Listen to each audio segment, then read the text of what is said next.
జై శ్రీరామ్. శ్రీమాత్రే నమః. శ్రీ గురుభ్యో నమః.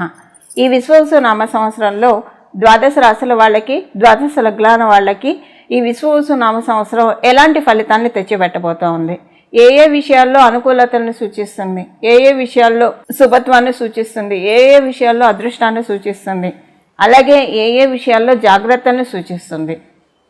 జాగ్రత్తలు సూచిస్తూ ఉన్నప్పుడు మనకి ఆ విషయాల్లో మనం పర్టికులర్ విషయాల్లో కనుక మనం జాగ్రత్తగా ఉంటే కనుక మనకి ప్రతికూల పరిస్థితులు లేనట్లే. ఫస్ట్ మనం అక్కడ మనకి ప్రాక్టికల్ రెమెడీ ఏంటంటే జాగ్రత్తలు సూచించే అంశాల్లో మనం జాగ్రత్త పడితే కనుక ప్రతికూలతల్ని మనం అధిగమించినట్లే.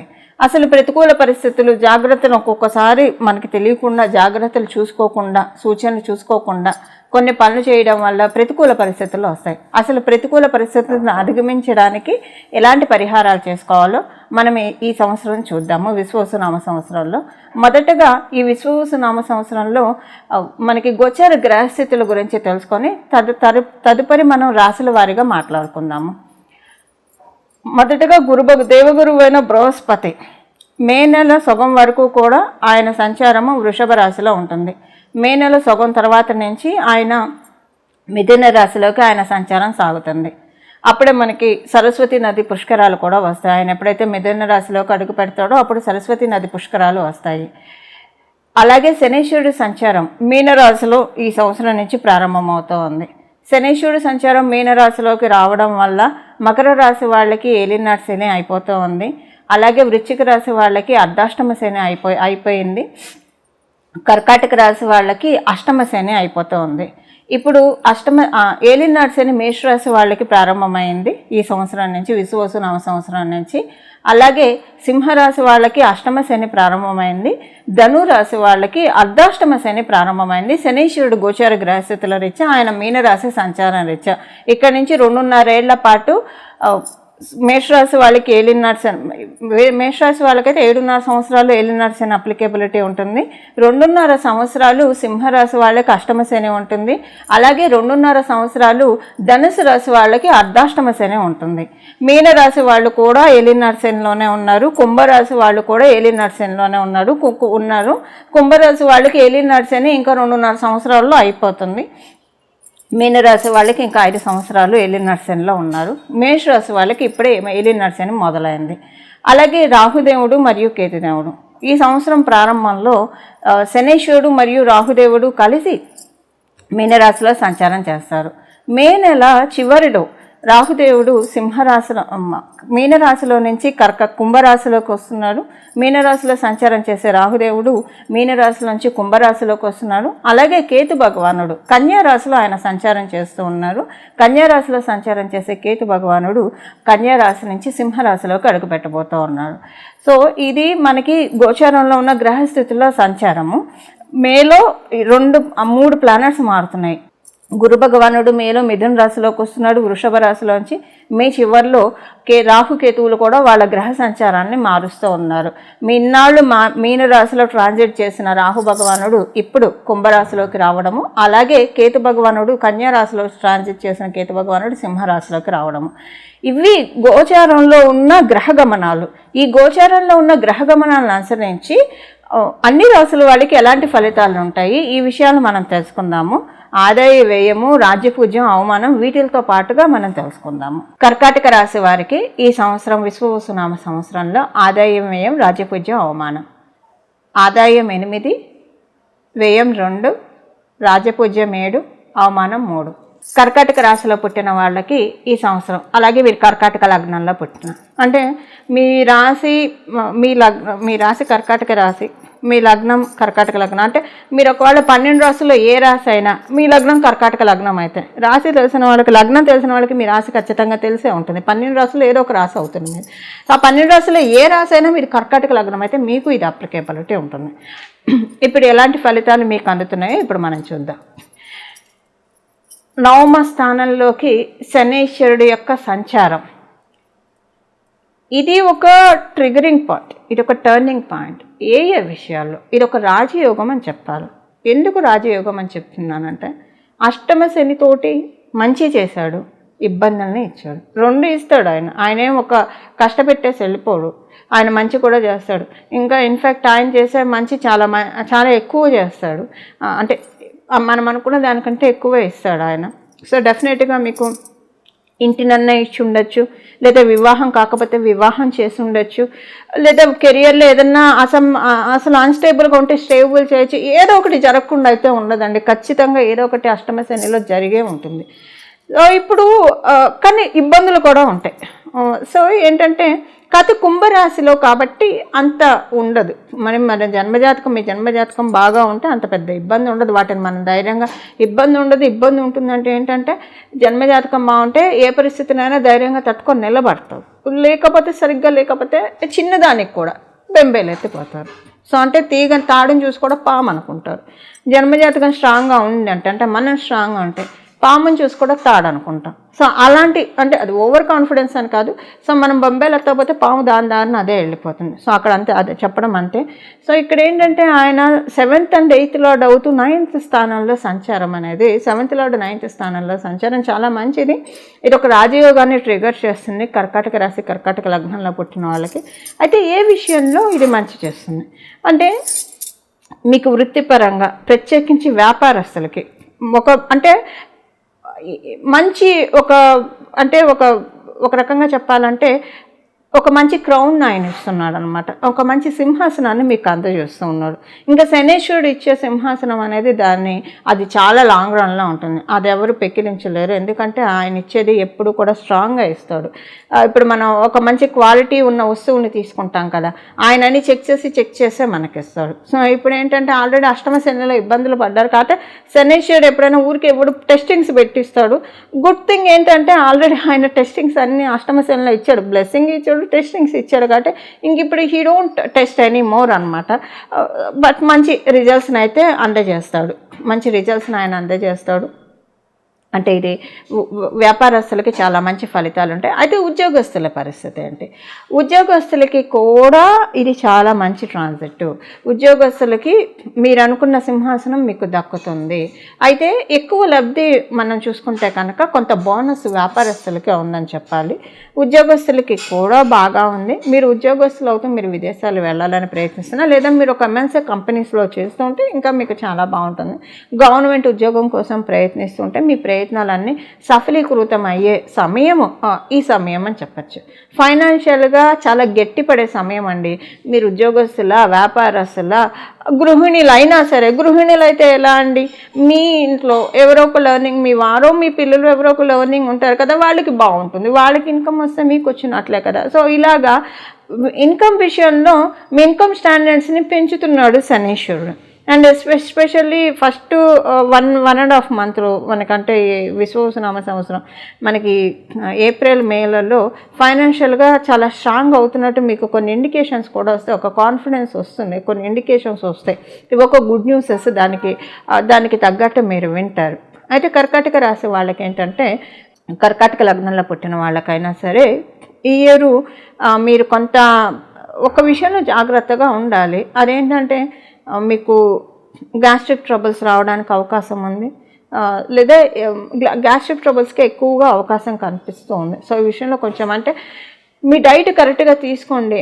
అంటే మీ డైట్ చేంజ్ చేయకుండా కరెక్ట్గా ప్రాపర్ డైట్ మెయింటైన్ చేస్తే మీకు ఎలాంటి ఇబ్బంది లేదు. ఆరోగ్య సమస్యలు స్వల్పంగా కనిపిస్తున్నాయి. ఆరోగ్యం విషయంలో కొంచెం జాగ్రత్త తీసుకోవాలి.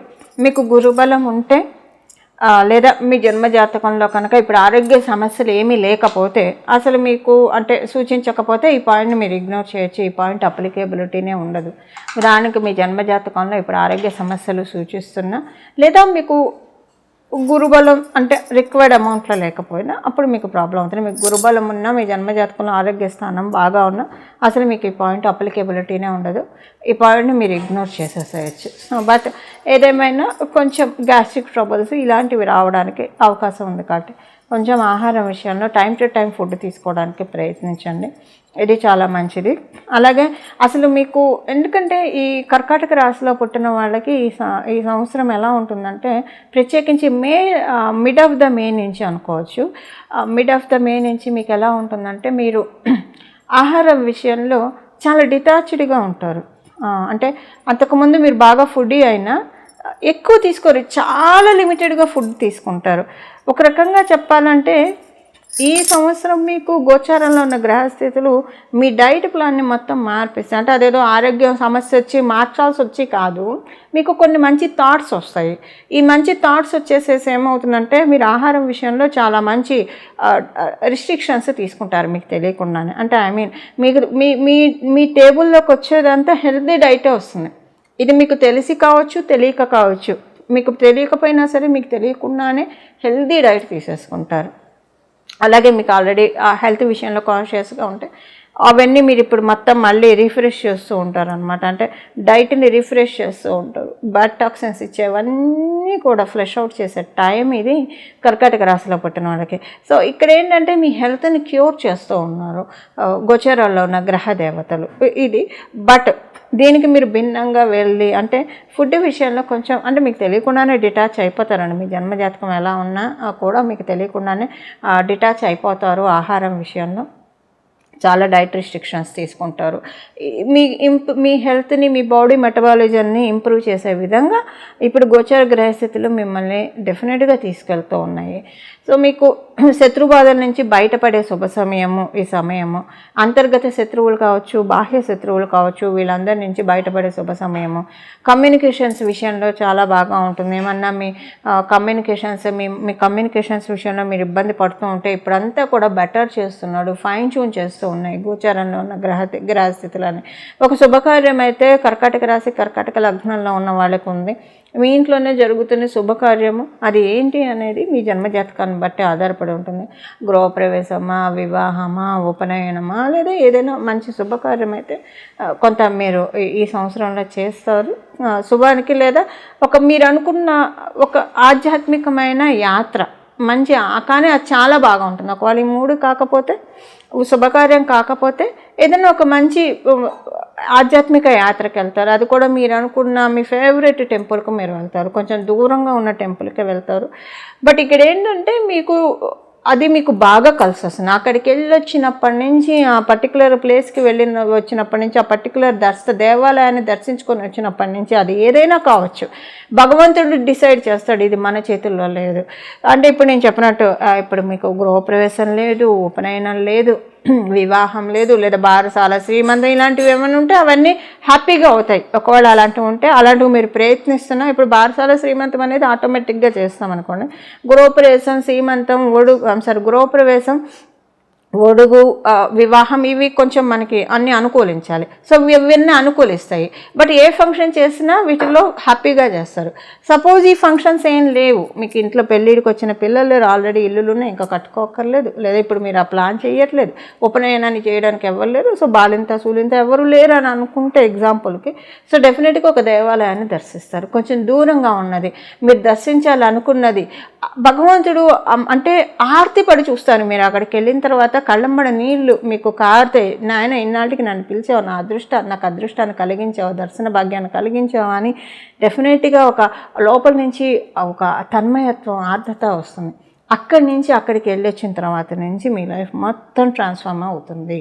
ఇది శుభకార్యాలు ఉంటే యాత్ర అనేది అప్లికేబిలిటీ ఉండదు. ఒకటి మీ జన్మజాతకం బాగుంటే 2 చేయొచ్చు, 2 చేసే అవకాశం ఉంటుంది. లేకపోయినా ఏదో ఒకటైతే డెఫినెట్గా చూస్తారు. బట్ అక్కడికి వెళ్ళొచ్చిన తర్వాత నుంచి చాలా మంచి ఒక మంచి దేవాలయాన్ని వెళ్ళి దర్శిస్తారు. అక్కడ నుంచి చాలా మంచి ట్రాన్స్ఫర్మేషన్స్ మీరు చూస్తారు. మంచి ట్రాన్స్ఫర్మేషన్స్, గుడ్ ట్రాన్స్ఫర్మేషన్స్ అనేవి మీ జీవితంలో జరుగుతాయి. మంచి మార్పులు మీ జీవితంలో చోటు చేసుకుంటాయి. ఇవి గోచారంలో ఉంటూ గ్రహదేవతలు ఇస్తున్న బ్లెస్సింగ్స్. ఈ సంవత్సరం అంతా మీకు అన్ని శుభశకునాలు ఎక్కువగా కనిపిస్తాయి. కర్కాటక రాశిలో పెట్టిన వాళ్ళకి మంచి కళలు వస్తాయి. అసలు మంచి నిద్ర పడుతుంది హాయిగా. అంటే ఒక పసిపాపై కనుక అమ్మ ఒళ్ళో ఉంటే ఆదమరిచి ఎలా పడుకుంటారో మీరు, అంటే స్టార్టింగ్ నుంచి నేను చెప్పను, స్టార్టింగ్ నుంచి కూడా ఉండొచ్చు. ఇయర్ స్టార్టింగ్ నుంచి కూడా, అంటే ఏప్రిల్ విశ్వవసునామ సంవత్సరం స్టార్టింగ్ నుంచి కూడా, ప్రారంభం నుంచే ఉండొచ్చు. మీ జన్మజాతకంలో గురుబలం ఉంటే, ఇన్ కేసు మీ జన్మజాతకంలో గురుబలం లేకపోతే మే నుంచి లేదా జూన్ నుంచి హాయిగా పడుకుంటారు. అంటే డీప్ స్లీప్లోకి వెళ్ళిపోతారు. కొన్నిసార్లు బాగా డీప్ స్లీప్స్లోకి వెళ్ళిపోయి అసలు ఇంకా నిద్ర చాలు, బాడీకి సరిపోయింది, మంచి ఎనర్జీ వస్తుంది మీకు. నిద్ర మంచి ఎనర్జీని ఇస్తుంది. కొన్నిసార్లు మీకు మంచి అంటే ఈ సంవత్సరం మీకు మంచి కళలు కూడా వస్తాయి. దేవీ దేవతలు, పూలు కనిపించడం, పర్వతాలు, మేడలు, కామధేనువు కనిపించడం, కల్పవృక్షం కనిపించడం, ఇలాగా రకరకాల అన్నీ అంటే ఆనందాన్ని కలిగించేవన్నీ మీరు డ్రీమ్స్లో చూస్తారు. ఒక్కోసారి ఇక్కడ ఏంటంటే కొన్ని కళలు భయం వేస్తూ ఉంటుంది. మాంసం కనిపిస్తే మంచిది కాదేమో, రక్తం కనిపిస్తే మంచిది కాదేమో, నిప్పు కనిపిస్తే మంచిది కాదేమో, ఇవన్నీ డౌట్స్ ఉంటాయి. బట్ పరాశర మనకి బృహస్పతి రాసిన స్వప్న శాస్త్రంలో ఇవన్నీ కనిపిస్తే కూడా మంచిది. సో మీకు ఒక చెక్ ఉండదు. మీ దగ్గర ఉన్న పండితుడిని కలిసి ఒకవేళ మీకు వచ్చిన డ్రీమ్ మంచిదేనా మీరు బాగాలేదేమని మీకు మీరు అనుకోవచ్చు. సో ఒకసారి మీ దగ్గర ఉన్న పండితుడిని అడిగితే వాళ్ళు మీకు చక్కగా సూచిస్తారు. బట్ ఏదైనా అసలు ఈ భయం ఏం లేకుండా సింపుల్గా చెప్పాలంటే మీకు అసలు ఎవరు తెలియదు, ఎవరిని అడగాలో తెలియదు. ఈ వీడియోని మామూలుగానే మీరు ఈ వీడియో చూస్తున్నారు అని అనుకుంటే అసలు కలత చెందకల్లా ఈ సంవత్సరం వచ్చే మంచి కళలే మీకు వస్తాయి. ఇది గురు భగవానుడు ఇచ్చే బ్లెస్సింగ్ మీకు. డెఫినెట్గా ఇది ఒక బ్లెస్సింగ్. ఇంట్లో అంత అనుకూలమైన పరిస్థితులన్నీ, కుటుంబంలో ప్రశాంతమైన వాతావరణము, ఇంటికి మీరు ఉద్యోగస్తులైనా వ్యాపారస్తులైనా ఇంటికి హాయిగా ప్రశాంతంగా వెళ్తారు. మీకు గృహిణీలు అయితే ఇంకా హ్యాపీగా ఉంటారు. ఇంట్లో ఇల్లే కదా స్వర్గసీమ అని అనుకునే విధంగా ఈ వర్డ్ పర్ఫెక్ట్ కర్కాటక రాశిలో పుట్టిన వాళ్ళకి, కర్కాటక లగ్నంలో పుట్టిన వాళ్ళకి గృహమే కదా స్వర్గసీమ అన్నట్లు మీకు ఉంటుంది ఈ సంవత్సరం అంతా కూడా. అందులో ఎలాంటి డౌట్ లేదు. కాకపోతే మే నుంచి ఇది చోటు చేసుకుంటుంది ఇప్పుడు మనం తెలుసుకున్న ఈ పాయింట్స్. అలాగే మీకు అంటే స్ట్రాంగ్ అవుతారు, చాలా విషయాల్లో స్ట్రాంగ్ అవుతారు. మిమ్మల్ని చాలా విషయాల్లో గురు భగవానుడు స్ట్రాంగ్ చేస్తున్నాడు. లోన్ కోసం ప్రయత్నిస్తూ ఉంటే లోన్స్ మీకు అవుతాయి. లోన్స్ ఏమైనా ప్రిక్లో చేయాలని మీరు సంకల్పిస్తూ ఉంటే కనుక వాటికి తగ్గట్టుగా పరిస్థితులన్నీ కూడా అనుకూలంగా మారుతూ ఉన్నాయి ఈ సంవత్సరము. అలాగే మీరు ఒక విషయం ఏంటంటే మీరు కనుక ఒక చోటు నుంచి విదేశాలు వెళ్ళాలని అంటే ఉన్న చోటు నుంచి దూర ప్రాంతాలకి అంటే విదేశాలకి అలా వెళ్ళాలని ప్రయత్నం చేస్తూ ఉంటే కనుక కొంత మీ జన్మజాతకాన్ని పరిశీలించుకొని ఇలాంటి ప్రయత్నాలు చేస్తే మంచిది. ఇవి కర్కాటక రాశి వాళ్ళకి, అలాగే కర్కాటక లగ్నంలో పుట్టిన వాళ్ళకి విశ్వవసునామ సంవత్సరంలో ఉన్న ఫలితాలు. ఇప్పుడు మనము పరిహారం ఏం చేసుకోవాలనేది ఇప్పుడు మనం చూద్దాము. లలిత అమ్మవారి పాదాలని పట్టుకోవడము అంటే ప్రతిరోజు లలిత సహస్రనామం చదవడము 3 సార్లు చదివితే మంచిది. ప్రతిరోజు 3 సార్లు చదవలేకపోయినా ఒకసారి చదవండి, లేదా వినండి కనీసం. ప్రతిరోజు కుదరకపోతే ప్రతి నెల పౌర్ణమికి 3 సార్లు లలిత అమ్మవారి పారాయణ ఖచ్చితంగా చేసేసేయండి. ఖచ్చితంగా చేయండి.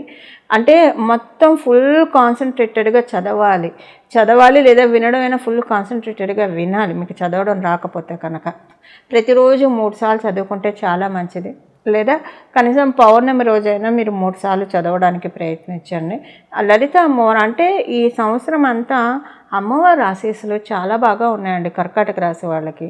అందుకే గృహమే కదా స్వర్గసీమ అని ఆ మాట నేను చెప్పాను. అసలు ఎవరికైనా సరేనండి, ఎవరికైనా ఇల్లు అంటే ఏం గుర్తొస్తుంది చెప్పండి? అమ్మ. ఎవరికైనా ఇల్లు అంటే గుర్తొచ్చే మొదటి విషయం, మొదటి వర్డ్ అమ్మ, నాన్న, తర్వాత మిగతా వాళ్ళు. బట్ అందరికీ గుర్తొచ్చేది అమ్మే కదా.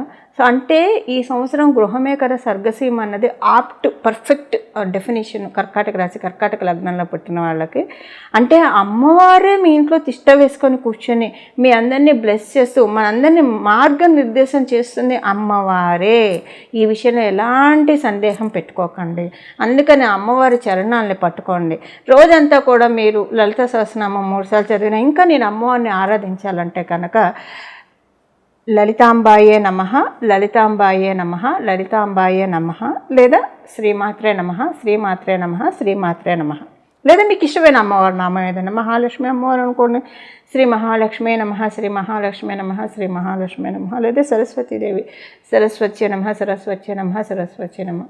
దుర్గా అమ్మవారు, దుర్గాయ నమః, దుర్గాయ నమః, దుర్గాయ నమః. ఇలా మీకు ఏ అమ్మవారు ఇష్టమైతే అమ్మవారి నామాన్ని 24/7 మనసులో జపించుకుంటూ ఉండండి. నామాన్ని మీరు 3 సార్లు చేసినా ఇది చేయొచ్చు. ఒకవేళ అది కుదరకపోతే బెస్ట్ 24 గంటలు అమ్మవారి నామాన్ని ధ్యానం చేస్తూ ఉండండి. అమ్మవారు మీ ఇంట్లో తిష్ట వేసుకొని కూర్చుంటుంది. కూర్చొని మీకు అన్ని అన్ని పనులని చకచక చేస్తున్నాయి. ఇప్పుడు ఇంట్లో అమ్మ ఉంటే పొద్దున మనం లేచేప్పటికి, మన చిన్నప్పటి సంగతి నేను చెప్తున్నా, ఒక వయసు వచ్చిన వాళ్ళకైతే మనం లేచేప్పటికి అన్నీ రెడీ చేసి పెట్టేస్తున్నాం. మనం ఏ పని చేసుకోకుండా అమ్మ అన్నీ సమకూర్చి పెడుతుంది. సో ఇలాగా మన జీవితంలో అమ్మవారు మన ఇంట్లో ఉన్నారంటే మన ఇంట్లో ఉన్న పెండింగ్ వర్క్స్ అన్నీ కూడా అమ్మ కంప్లీట్ చేస్తుందండి. అమ్మవారి దీవెనలు అలా ఉన్నాయి కర్కాటక రాశిలో పుట్టిన వాళ్ళకి. సో కర్కాటక రాశి, కర్కాటక లగ్నంలో పుట్టిన వాళ్ళకి పరిహారం ఇది. ఇవి చేసుకొని అమ్మవారి ఆశీస్సుల్ని మీరందరూ కూడా, మనందరం కూడా తీసుకోవాలని చెప్పి మనందరి తరఫున అమ్మవారిని ప్రార్థిస్తూ శ్రీమాత్రే నమః. మంగళం. నమో భగవతే వాసుదేవాయ.